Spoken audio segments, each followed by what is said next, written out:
Mke wangu huyo. Mume wangu huyo. Hapa habari? Salama. Zawadi hiyo hapa. Asante. Usijali mke wangu. Hivi uliniomba 15,000 asubuhi? Ndio.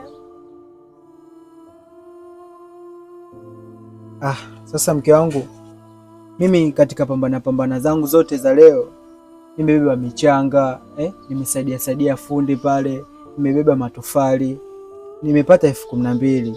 Najua umeniomba 15,000 mke wangu, sawa? Ila shika kwanza hapa 12,000. Mimi nitakuongezea nyingine nikipata. Kuna mishe nazisikilizia mke wangu. Sawa? Sawa, chukua hii.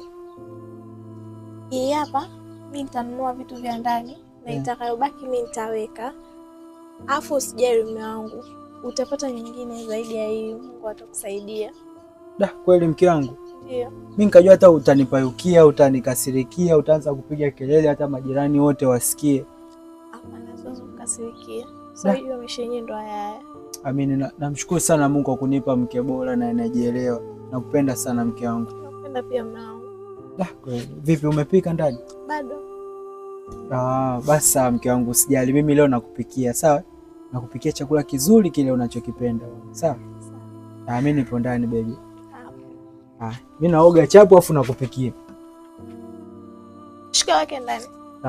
Wewe fagia.